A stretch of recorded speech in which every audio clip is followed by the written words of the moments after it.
The Justice Department and the FBI, along with the FCC, have teamed up to investigate a series of vile and racist text messages that you can partially see here on your screen. The anonymous texts were sent to Black people in more than half a dozen states.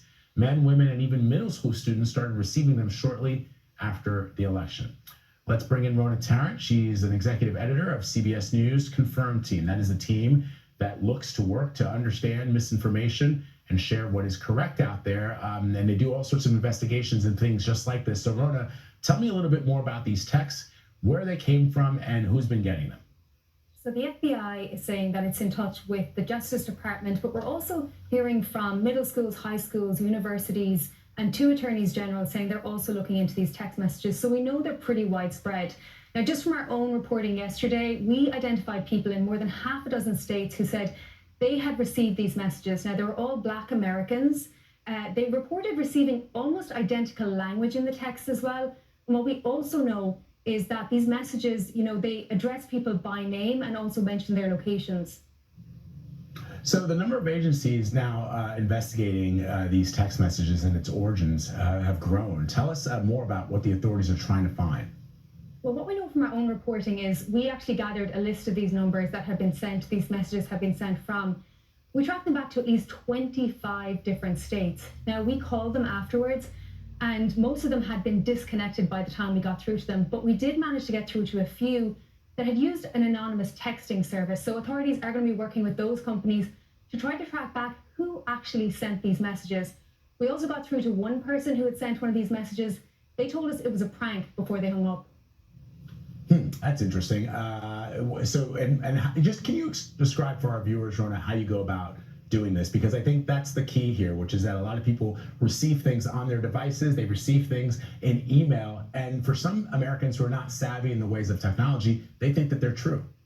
Right, so a lot of people received these on their messages yesterday. They posted about them on social media, and what our team did was we actually just gathered a list of these phone numbers and we just started calling them. So what we know is they came from several different places, and we were actually able to see the area codes that they came from as well. We also tracked people down on social media who reported receiving them. We confirmed where they were from, and we also talked to officials across the country. And what it tells us is this is actually a fairly widespread issue. People who received them thought maybe it's just me. What we know is it was sent to several people all around yesterday, started in the afternoon and really picked up towards the evening. So this is definitely a widespread issue across the country. All right, Rona Tarrant for us this morning. Rona, thank you very much. Appreciate it. Corinne Freeman was at home with her kids on Wednesday when she got a text from a number she didn't recognize. It was this odd, ominous feeling text message basically saying, hello, you've been selected to be a slave on a plantation, and you're scheduled to get picked up at 12 a.m. on November 13th. How did it feel when you got that text message? Well, I was immediately disturbed. And she's not alone. Social media sites have been flooded with people from New York to Florida who say they've gotten these racist messages. Freeman and others believe the texts may have been sparked by the current political climate. I think that this is intentional to scare people of color, Black people, into a reality that we don't want to go back to. The wording of the texts appear to differ. Some have misspellings, others address individuals by name. But the theme is consistent, telling recipients they've been selected to pick cotton. All of the people NBC News spoke to who got these messages are Black. Several universities confirmed their students have reported receiving the texts. Clemson says they came from numbers associated with online spoofing sites. It remains unclear who is behind the messages, but tonight, Text Now, which offers free phone numbers online, tells NBC News at least one of its accounts may be involved. Writing in a statement in part, we do not tolerate or condone the use of our service to send harassing or spam messages, adding they shut down the accounts and are working with authorities. For recipients like Corinne Freeman, the digital hate is fueling her real-world concerns. I am overwhelmed with anxiety and fear about how I'm going to help my children make sense of the world that they have to navigate as Black children. Zinclair Samoa, NBC News.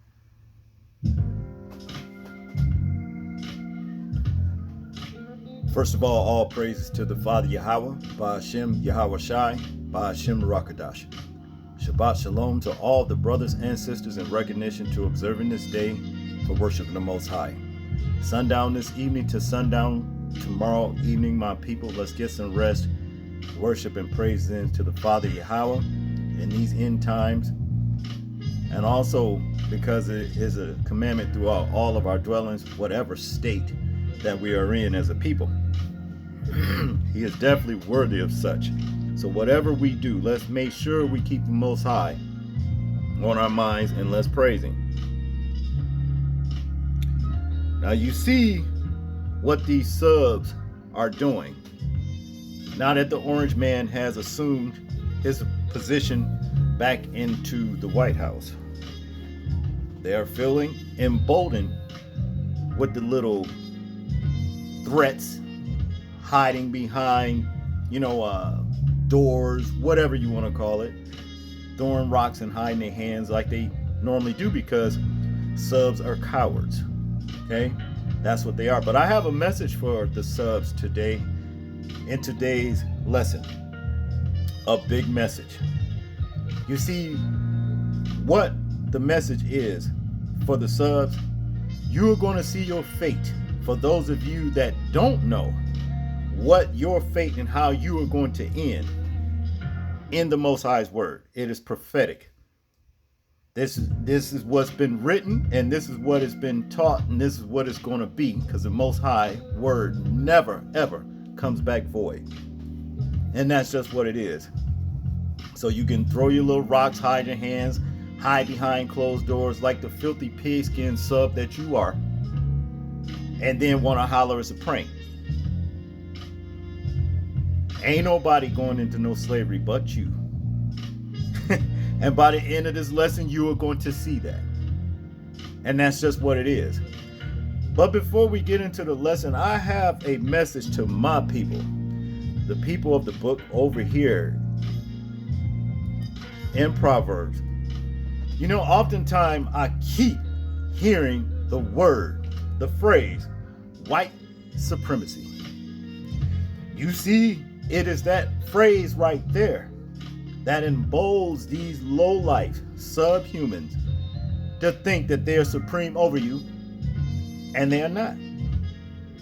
There's nothing supreme about them. They want to be supreme. They wish they was supreme, but never will be supreme. But to the people of the book, your words have power.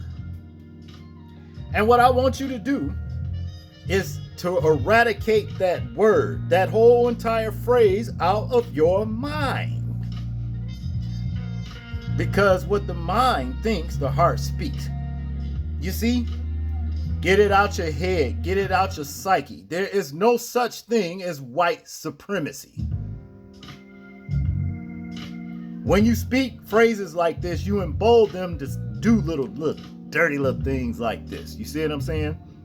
There's no such thing as white supremacy. There's white wannabe supremacy. There's white wish they was supremacy, but they are not supreme. Understand that. Proverbs chapter 18, verse 21. Death and life are in the power of the tongue, and they that love it shall eat the fruit thereof. Meaning whatever you speak, that's what's going to be. Because the Most High, being that we are his children, and whatever he speaks, his word never comes back void. And being that we are his children, we have the same thing, but we've been stripped down from our power. Okay? But nevertheless, these things still apply. Understand me when I tell you. It still applies. When you say things like white supremacy to them, you are putting them over you like they are better than you and higher than you. They are not. This is why they like I said, I'm going to say it one more time, they feel emboldened about doing the things like this. Hiding.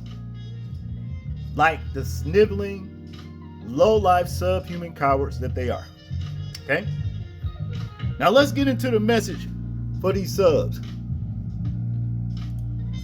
Matthew 24, verse 7. As we know, for nation shall rise against nation, and kingdom against kingdom. And there shall be famine and earthquakes, famine and pestilence and earthquakes in diverse places. Meaning diverse, different. This is happening all around us, but what I want us to focus on is Nation rising against nation. When we think about that, we look at Israel versus Hezbollah over there. You know, the fakes versus those other fakes over there. Okay? But let's talk about Jacob and Esau nation. This is the nation that I'm talking about in this lesson right here. Oh yeah, it's coming down to it. Because it's little rock throwing like this that peck at the wall of Jacob. You see, the little rock throwing from Esau, little cowards, little sniveling pigskins hiding behind closed doors with their little racist text. Okay? This is the thing that's going to set things off right here in this country. Soon. Believe me when I tell you. Let's go over here in Jeremiah chapter 51, verse 20. Most High said, Thou art my battle axe and weapons of war. For with thee will I break in pieces the nations, and with thee will I destroy kingdoms. Who is he talking to? He's not talking to Esau. He's talking to Jacob. Let's get into this right here. Jeremiah 51, verse 17. Every man is brutish by his knowledge. Every founder is confounded by the graven image. For his molten image is falsehood, and there is no breath in them. These are idols, people. They are vanity, the work of errors. In the time of their visitations, they shall perish. But here it is. Listen to this.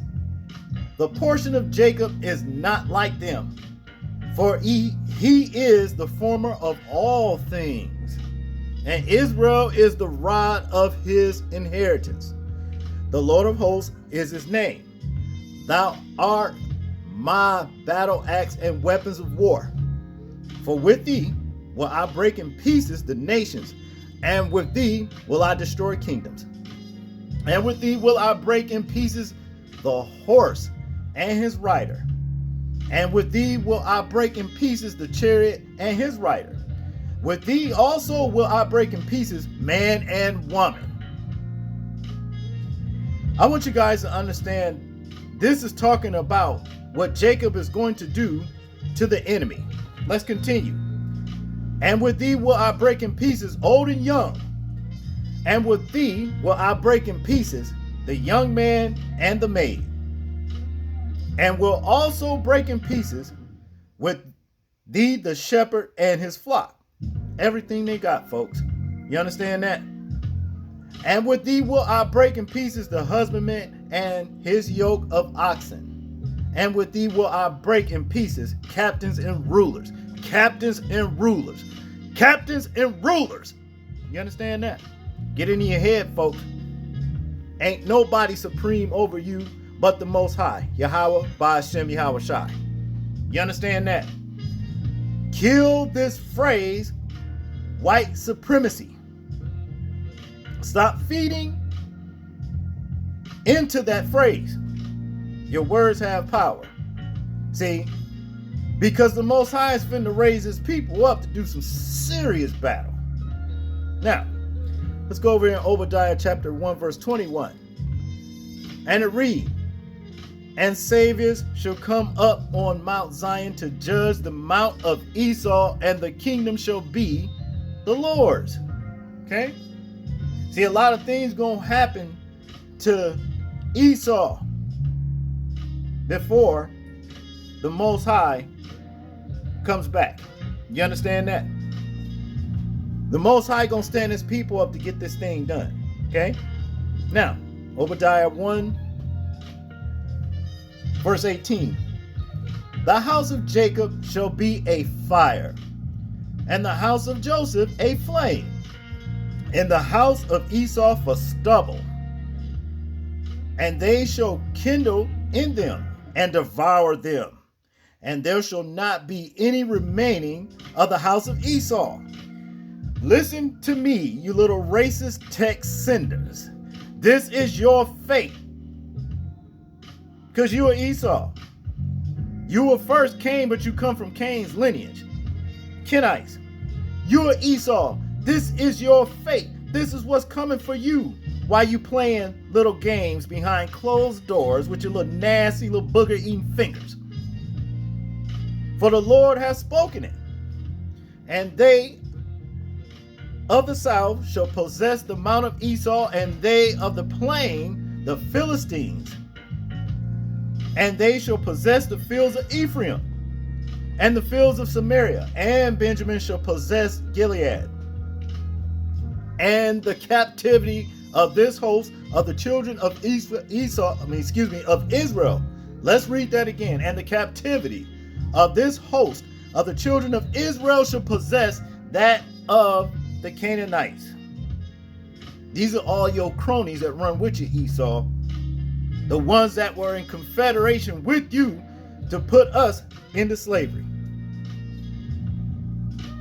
Even unto Zephyrah, and the captivity of Jerusalem, which is in Shepherd, shall possess the cities of the south. And the saviors shall come up on Mount Zion to judge the mount of Esau, and the kingdom shall be the Lord's. Okay? Remember that the next time you want to send out some little racist text. We got something for you. Most High got something coming for you, boy. Revelations 2 verse 26. And he that overcometh and keepeth my works unto the end, to him will I give power over the nations. This is the Hamashiach talking. When you see it in red right here, this is him speaking. Okay? So for all of us, and that's going to be the elect that overcomes, you finna get some power over these nations to carry out the Most High's word. See, we finna see who finna go into slavery while you sitting on your ass talking about get ready for a little brown van to pick you up and all that other kind of stuff to pick cotton. We finna see. Let's go over in Revelations 3:9. Yahushua speaking, Hamashiach. Behold, I will make them of the synagogue of Satan, which is Kenites, Cain, in other words, his lineage, Esau, the Moabites, all of them, which say they are Jews and are not, but do lie. Behold, I will make them to come and worship before thy feet, and to know that I have loved thee. This is what the Most High is telling his people, so we can know he loved us. This was just nothing but discipline. That's all it was, because our disobedience. Okay? That's all it was. The Most High never stopped loving his people. He's the one that preserved us. Civil rights didn't. Civil rights didn't preserve us. The Most High preserved us, because if it wasn't for the Most High, our lineage, our whole race would have been wiped out a long time ago. We wouldn't be here saying the things and doing the things that we're now doing to this day. Understand this, people. All right? But this is what's coming for these little racist text message folks. See? Yeah, you gonna bow down, boy. You gonna bow down, girl. And you gonna worship at the Most High's feet. And you gonna worship his children at their feet. That's what's gonna happen. Look what else finna go down. Check this out. Isaiah chapter 14 verse 3. Yeah. And it shall come to pass in the day that the Lord shall give thee rest from thy sorrow, and from thy fear, and from the hard bondage wherein thou was made to serve. See, he made us serve this right here. He made us go through this. Basically, it's what we chose. That's all that was. You see? Let's get into this. See, this finna be the nail in the coffin for these little racist little cowards that want to hide behind closed doors and send out little text messages. You understand? Cowards. Isaiah 14 verse 1. For the Lord will have mercy on Jacob, and will yet choose Israel, and to set them in their own land. And the strangers shall be joined with them, and they shall cleave to the house of Jacob. And the people shall take them and bring them to their place, and the house of Israel shall possess them in the land of the Lord for servants and handmaids, and they shall take them captives, whose captives they were. And they shall rule over their oppressors. And it shall come to pass in the day that the Lord shall give thee rest from thy sorrow, and from thy fear, and from the hard bondage wherein thou was made to serve. That thou shalt take up his proverb against the king of Babylon, and say, how hath the oppressor ceased? The golden city ceased. The Lord hath broken the staff of the wicked, and the scepter of the rulers. He who smote the people in wrath with a continual stroke. He that ruled the nations in anger is persecuted, and none hindering. Other words, you done. Your ruling days are done. You understand that? Your ruling days are done. This is a nail in the coffin. Little text senders. Oh, let me read this. And I will lay my vengeance upon Edom by the hand of my people Israel, and they shall do in Edom according to mine anger and according to my fury, and they shall know my vengeance, saith the Lord. Yahweh. Ezekiel 25, verse 14. So you see, you can go ahead and set it off if you want to. We know it's coming anyway. A lot of us are ready for it. A lot of us been praying. A lot of us been fasting for the Most High to raise us up, so we can get this thing on and over with. Because we already know the outcome. We know the outcome. You don't. But you're going to learn, and you're going to find out the hard way. Orange Man can't save you. Orange Man, just because he assumed a position back in office, that ain't nothing. He going down too. All of them. All of them going down. You just seen it. So you can act all you want. You low-life, sniveling, pigskin cowards. Because only a racist would think to do something like this. A pigskin. You understand? And you a pigskin if you racist. That's just what it is. That's all I got on this particular lesson, people. I hope you found this lesson edifying, and I hope I said something to strengthen your personal spiritual, faith. All praises to the Father Yahweh, by Hashem Yahweh Shai, by Hashem Rakadash. This is James, and I'm out. Oh, wait a minute. Let me calm down. People, please remember to live your life as though we are being watched. Simply because we are. This is James, and I'm out. Peace.